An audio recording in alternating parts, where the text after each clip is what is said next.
What's good? This is Marcus the Fingaz, Dafingaz, and I am a music composer who's been immersed in the exciting world of sync licensing, which is getting your music into TV, movies, video game. Especially been diving in on it over the last 2 years, and I wanted to start this podcast called Syncrets To Success. It's a name I've been going with since I started the NAM panel. I put on the biggest, largest African American sync licensing panel at NAM, where eight? I believe it was eight African Americans, males up there talking about sync licensing. Again, we'll be working on that for NAM 2024 as well, extending that program. I also have a Facebook group called Syncrets To Success, and now I want to start this podcast called Syncrets To Success, the name I've been rolling with since diving into sync. And the goal of this podcast, at least my aim, is for the first 30 days to try to do a video a day. So we'll see what happens. Maybe I can batch record it. But day one, today is going to be just an intro to sync licensing. Over the next 30 days, I want to take you on this journey to unravel the sync licensing mysteries and maybe give you some knowledge and tools that can help you succeed if you are a music creator in the sync licensing field itself. So today we're going to talk about what exactly is sync licensing. Sync is short for synchronization licensing. It's the process of pairing your music with a visual media. Some people don't consider sync licensing a sync placement if you don't get a sync fee for it, which we'll talk about. But sync does have to be music paired with visual media. So if you're doing sync licensing and you're trying to sync your music to an audio podcast or radio show, that's not technically a sync placement. Sync does have to be paired with a visual media, and in particular, sync licensing focuses on putting your music with commercials, films, movies, TV shows, video games, and online content. So it's that like magic that happens when the right music complements the right scene, the right visuals, and it elevates the emotional impact and storytelling of that entire project. So why is sync licensing so important for music composers like you and me?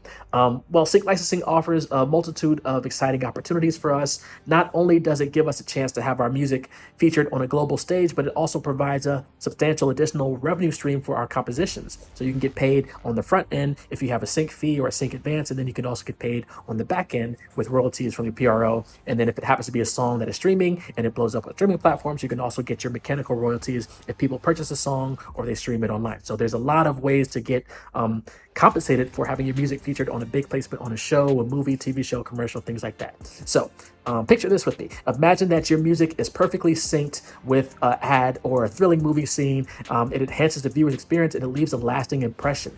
That is the power of sync licensing. And let's not forget that it can be a stepping stone to gaining recognition and working on bigger and more projects in the future. In fact, most companies want to continue working with someone, music creator, that has the momentum going with their placements. So if you're getting placements every month, you're getting placements every 2 months, and you're sharing those placements online, companies will see that and they will reach out to try to work with you. That's what I've been seeing, especially with creating albums and projects for trailer libraries and sync libraries and things like that, and landing on those projects.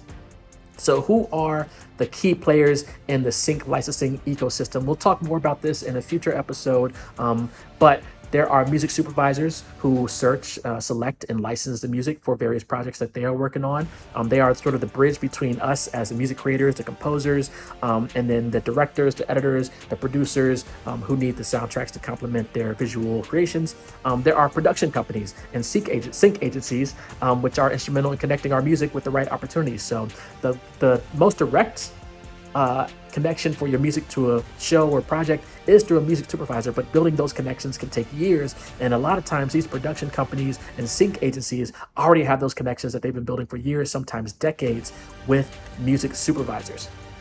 So to truly get an understanding of the impact of sync licensing, there are some success stories. You might have heard like a catchy tune in a TV commercial that stayed like stuck in your head all day long. Of course, you might have heard about the Kate Bush song, Running Up That Hill, that was used in Stranger Things. That like skyrocketed sales of that song for How old is that song? What, 20 years old? If not 30 or older. And sales just blew up, like the most sales I think ever because of that placement. And I think they got 2 placements in Stranger Things for Running Up That Hill. So whoever brokered that, congratulations, that was incredible. But maybe you watch a heart warming scene in a film and the music just leaves you teary-eyed.